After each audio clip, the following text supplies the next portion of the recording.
Hi, friend. Welcome to Holly's Highlights, a podcast designed to encourage, inspire, and equip you to intentionally live your life full of purpose.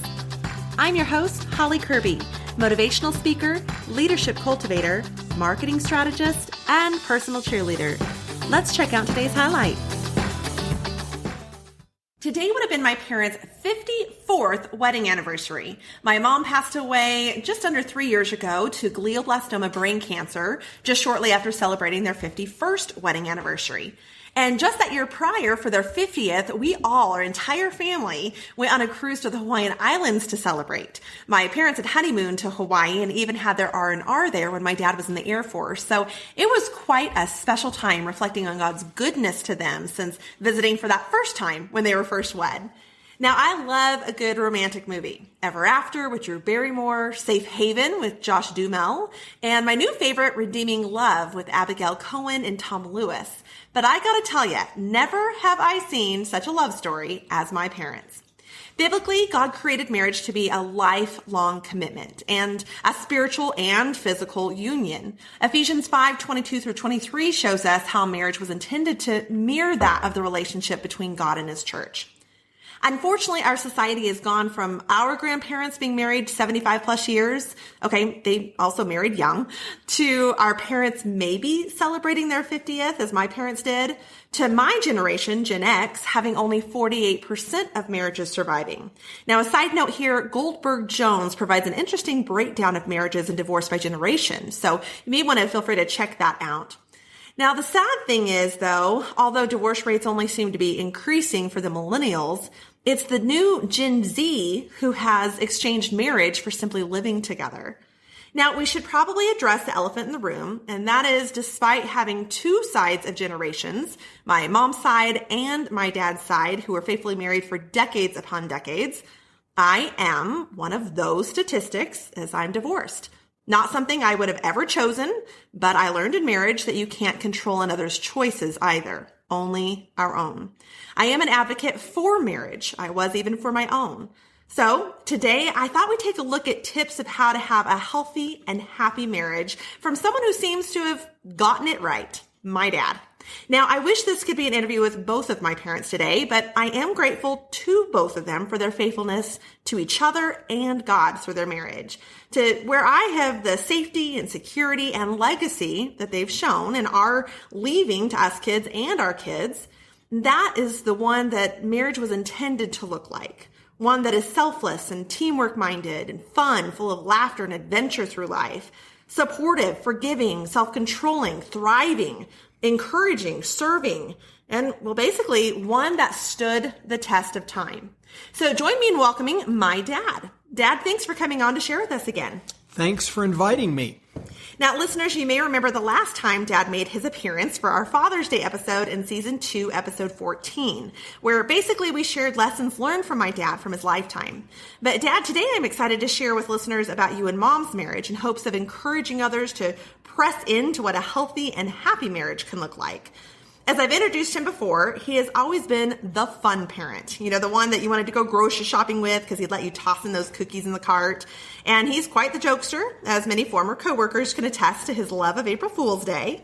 He does have 3 seminary degrees. He served in the military in the United States Air Force with a deployment to Vietnam. He retired from full-time ministry years ago, yet he still mentors those in ministry, and he fills the pulpit preaching here and there.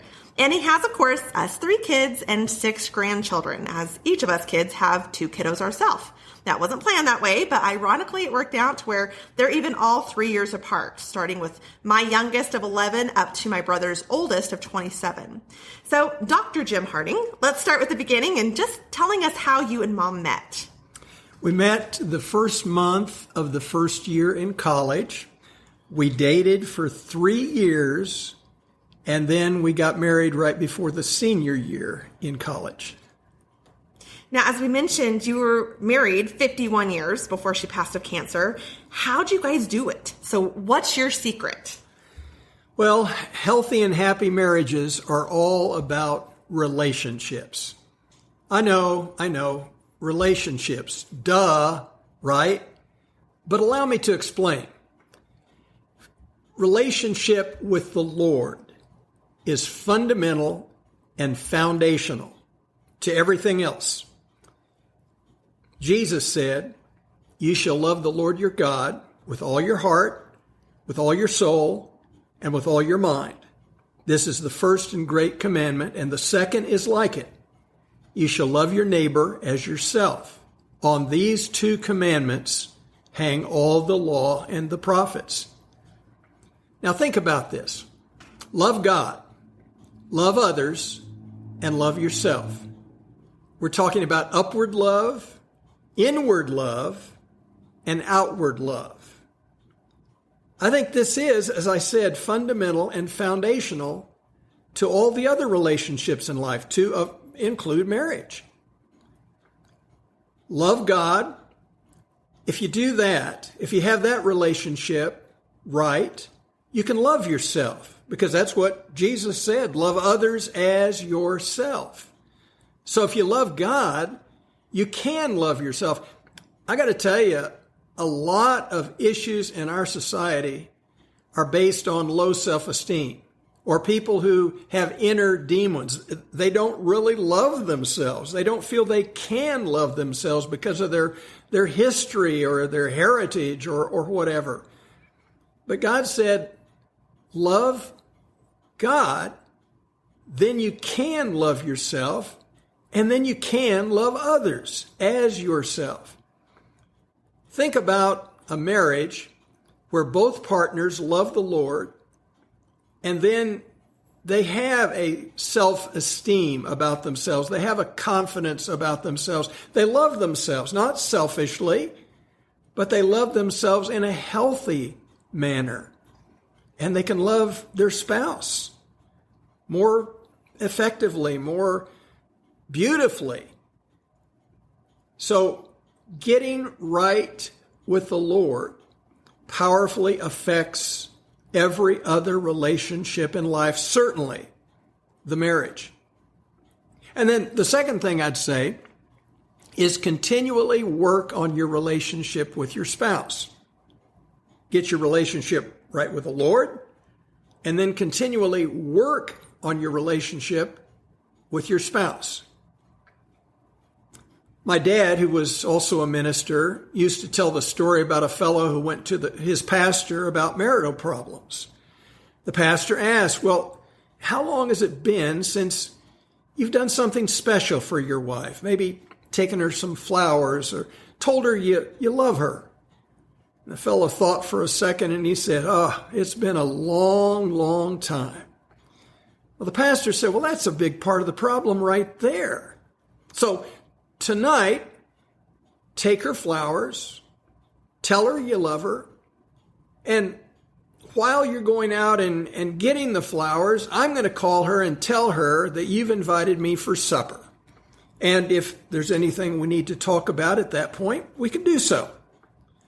So the fellow shows up at his house, finds his wife in the kitchen, walks up to her, turns her around, hands her the flowers, hugs her and kisses her and tells her, "I love you, honey." The shocked lady stood back and said, "Here the pastor's coming for dinner tonight and you're drunk." Well, continually work on your relationship with your spouse. Now, what do I mean by that? I mean, first, be selfless. It's not about us getting our 50%. It's about being a giver, not focusing on being a getter. Winston Churchill said, "We make a living by what we get. We make a life by what we give." And I got to tell you, a big part of a happy marriage is being a giver, being selfless, focusing on the other partner. And then second, be honest. Healthy, happy marriages absolutely must have trust. If you don't trust your mate, I'm telling you, your marriage is in serious trouble. You may continue to be married, but it won't be much of a marriage. Be honest. And then third, be faithful.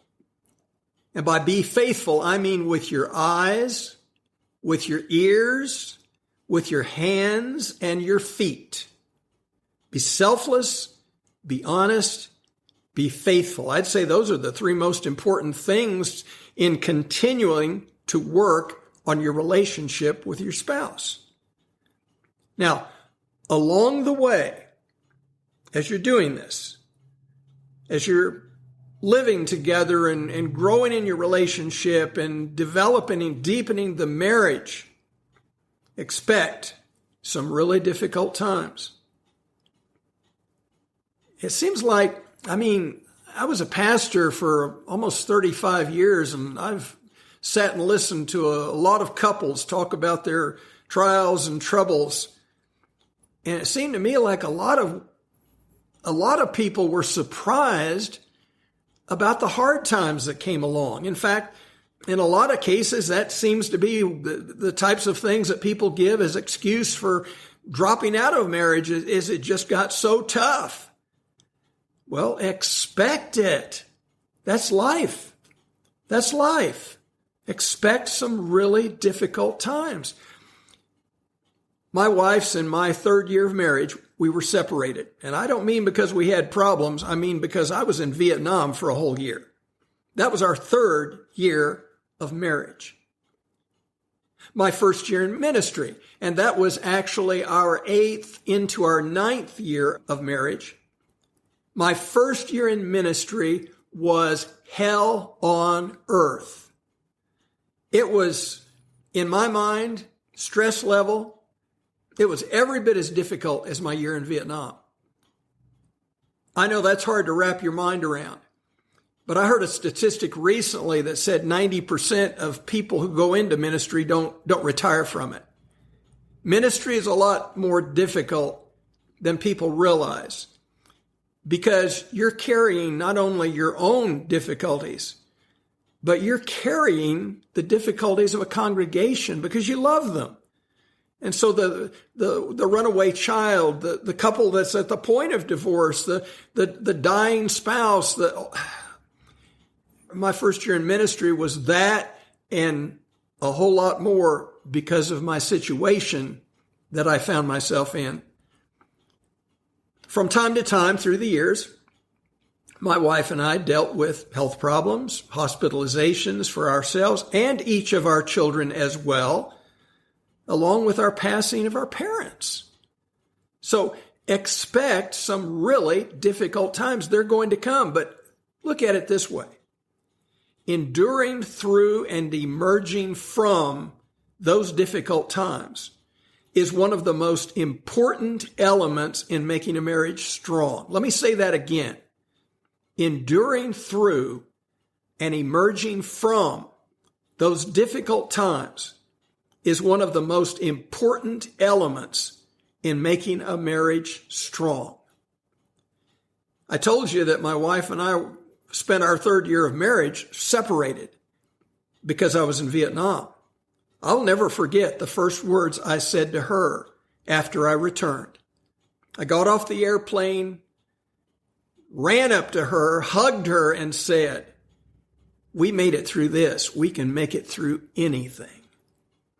So don't run from those difficult times. Don't use them as an excuse for marital issues or marital separation or divorce of all things. Jesus said, what is impossible with man is possible with God. That takes us right back to our very first principle. Healthy and happy marriages are about the relationship that we have with the Lord. It's foundational and fundamental to everything else. Getting through those difficult times is one of the things that it helps us get through. And then through it all, through the years, through the difficulties, through the good times, through the bad times, celebrate and be grateful for what the Lord does in your life.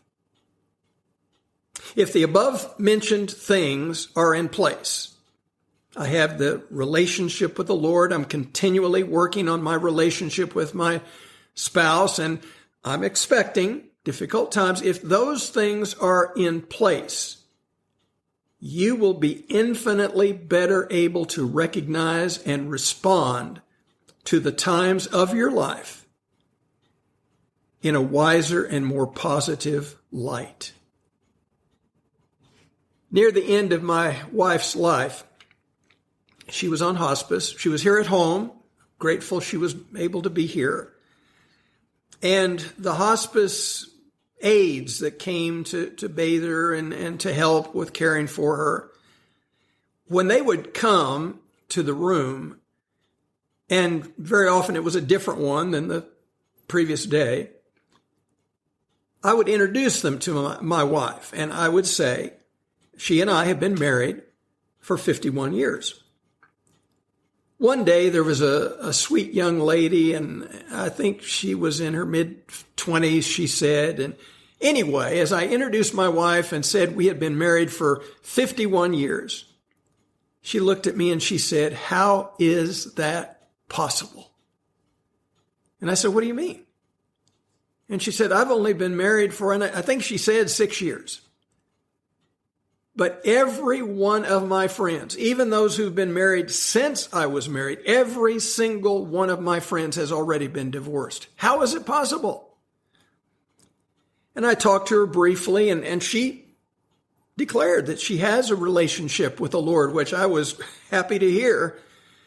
And I said to her, then, my advice to you is love the Lord.